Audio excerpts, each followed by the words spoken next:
ఓం సమర్థ సద్గురు సాయినాథ్ మహారాజ్కి జై. ఓం సాయిరామ్.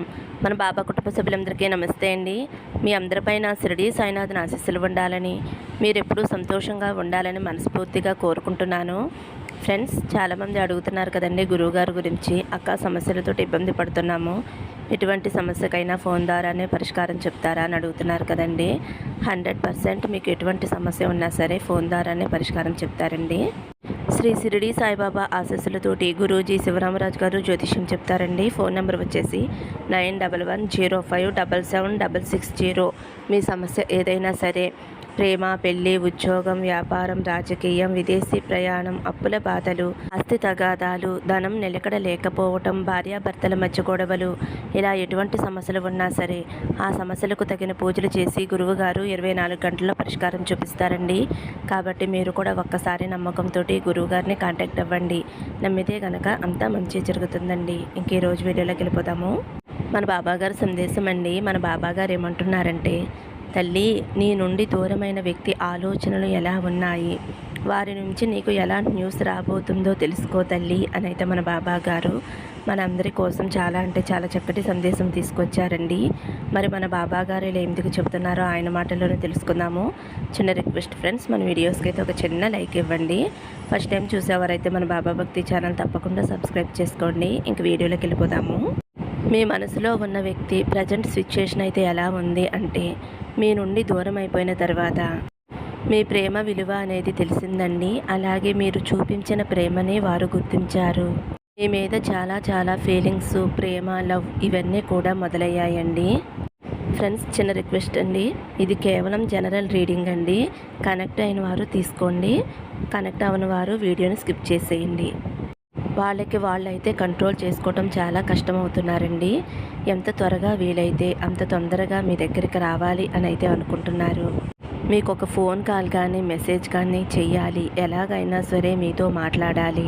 మీరు ఎంత ప్రేమనైతే చూపించారో అంతకన్నా 100 రెట్లు ప్రేమను మీకు చూపించాలి అని, మీ నుంచి ఫోన్ కాల్ కానీ మెసేజ్ కానీ వస్తుందా అని ఇలా రకరకాలుగా ఆలోచిస్తున్నారండి. మీ నుంచి ఎటువంటి రెస్పాన్స్ లేకపోవటం వలన నేనే ఫోన్ చేయనా మెసేజ్ చేయనా అని దీర్ఘంగా ఆలోచిస్తున్నారు. మీతో ఉన్నన్నాళ్ళు మీ విలువ అనేది వాళ్ళకి తెలియలేదండి. కానీ ఇప్పుడు మాత్రం మీరు చూపించిన ప్రేమను గుర్తు చేసుకుని అంతే ప్రేమను మీకు తిరిగి ఇవ్వాలి అని అయితే ఆ వ్యక్తి అనుకుంటున్నారండి. అలాగే కొంచెం ఇగోతో కూడా ఉంటున్నారండి. ఎందుకంటే మీరు ఎవరితోనైనా మాట్లాడినా ఆ వ్యక్తి చూడలేకపోతున్నారు. మీరు ఎవరితో అయినా సంతోషంగా ఉన్నా ఆ వ్యక్తి భరించలేకపోతున్నారండి. ఎందుకంటే నేను లేకుండా నా పర్సన్ ఇంత సంతోషంగా ఉన్నారా అని జెల్సీగా ఫీల్ అవుతున్నారండి.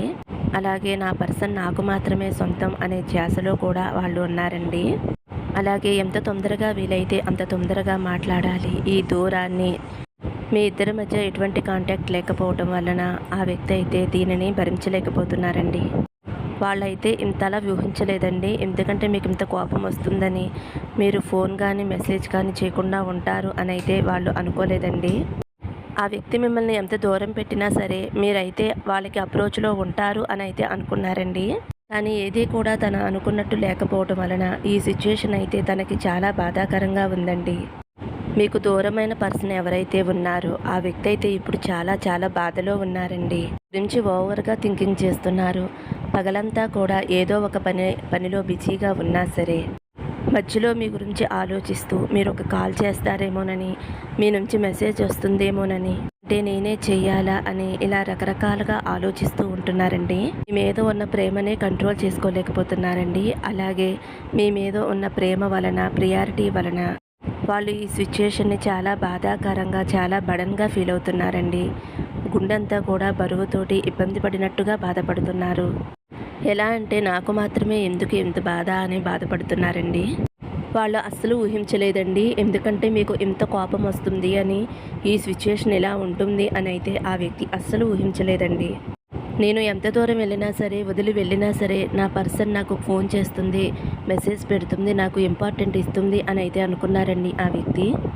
సడన్గా మీరు ఆ వ్యక్తి మిమ్మల్ని మోసం చేసి వెళ్ళిపోవటం వలన ఆ వ్యక్తిపై ఇంట్రెస్ట్ చూపించడం మానేశారు, ఇంపార్టెంట్ ఇవ్వడం మానేశారు. అంటే మీకు వాళ్ళ మీద ప్రేమ లేదని కాదండి, మీకు మనసు నిండా ప్రేమ ఉంది. కాతే ఎప్పుడూ కూడా నేనే ప్రేమగా ఉండాలా, నేనే ప్రేమను చూపించాలా, నేనే ఇంపార్టెంట్ ఇవ్వాలా, నేనే ముందడుగు వేయాలా అనే ఆలోచనతో అయితే మీరు ఉన్నారండి. వాళ్ళే ఫోన్ చేయొచ్చు కదా అన్న ఆలోచనతో ఉన్నారు. ఆ వ్యక్తి కూడా అలాగే ఆలోచిస్తున్నారు. ఇప్పుడు మీ పరిస్థితి ఎలా ఉందో ఆ వ్యక్తి పరిస్థితి కూడా అలాగే ఉందండి. ఆ వ్యక్తికైతే మీ మీద చాలా చాలా ప్రేమ ఉందండి. ఎలాగైనా సరే మిమ్మల్ని కలిసే తీరాలి అనే పట్టుదలతో అయితే ఉన్నారండి. ఈ వ్యక్తి అయితే కొంచెం ఇగో పర్సన్ అండి. నా వ్యక్తి నాకే సొంతం, ఎవరితోనూ మాట్లాడకూడదు, నాతో మాత్రమే మాట్లాడాలి అని అయితే ఇలా ఆలోచిస్తున్నారండి. ఆ వ్యక్తి అయితే మీకోసం చాలా వెయిట్ చేస్తున్నారండి. బోలెడంత ప్రేమని మనసులో పెట్టుకుని మీపై చూపించకుండా ఎన్నాళ్ళు కూడా మిమ్మల్ని దూరం పెట్టారండి. కానీ ఇలా దూరం అయ్యేసరికి ఆ వ్యక్తికి మనసంతా కూడా చాలా బడన్గా, చాలా బరువుగా అయితే ఉందండి. అయినా సరే ఆ నొప్పిని, బాధని అనుభవిస్తూ అలా మొండిగా అయితే ఉన్నారండి. ఒక్కొక్కసారి పనిలో పడి మిమ్మల్ని మర్చిపోవాలి అని అనుకున్నా సరే అస్సలు మర్చిపోలేకపోతున్నారండి.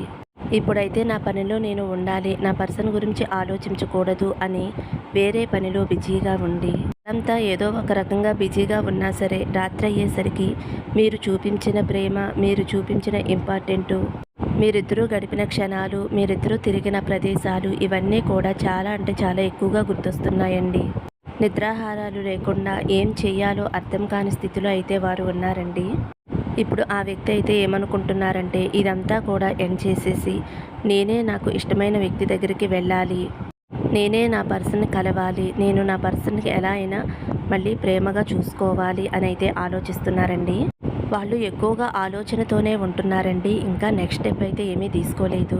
ఖచ్చితంగానండి మీరు ఏదైతే ఎదురు చూస్తున్నారో ఆ న్యూస్ అయితే వారి నుంచి రాబోతుంది.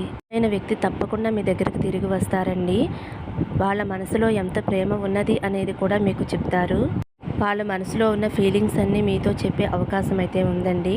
అయితే కొంచెం టైం అనేది పడుతుంది. ఇదంతా కూడా కొంతమందికి అయితే జరిగి ఉండవచ్చండి, కొంతమందికి జరగపోవచ్చు.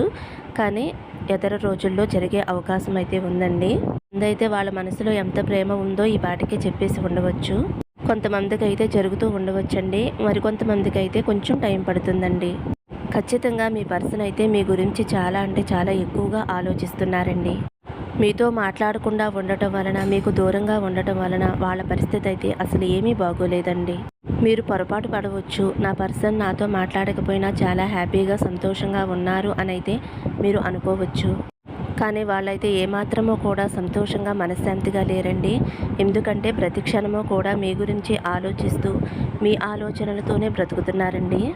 నా పర్సన్ నాకే సొంతం, నా గురించి మాత్రమే ఆలోచించాలి, నాతో మాత్రమే జీవితాంతం కలిసి ఉండాలి అనే ఆలోచనలతో అయితే వారు ఉంటున్నారండి. ఎలా అయినా సరే నా పర్సన్ నేను కలవాలి, తనతో నేను హ్యాపీగా సంతోషంగా ఉండాలి అని అయితే చాలా బడన్గా, గుండె బరువుతో అయితే ఆ వ్యక్తి ఉన్నారండి. మీకు దూరంగా ఉండటం వలన చాలా బాధగా నిద్రలేని రాత్రులు అయితే గడుపుతున్నారండి. మీ పర్సన్ మీ గురించి ఆలోచిస్తున్నారు కాబట్టి అతి త్వరలోనే మంచి న్యూస్తో, నువ్వంటే నాకు ఇష్టం అనే న్యూస్ తోటైతే మీ వద్దకు రాబోతున్నారండి. ఇది అందరికీ కనెక్ట్ అవ్వాలని లేదండి, కనెక్ట్ అయిన వారు తీసుకోండి, మిగతా వారు వీడియోని స్కిప్ చేసేయండి. మీరు కోరుకున్నట్టుగానే మీకు ఇష్టమైన వారు మీ దగ్గరికి రావాలని, వారితో మీరు సంతోషంగా ఉండాలి అని నేను ఆ సాయినాథుడిని కోరుకుంటున్నానండి. సర్వే జన సుఖినో భవంతు. సమస్తం సద్గురు సాయినాథార్పణమస్తు. శుభం భవతు. జై సాయిరామ్.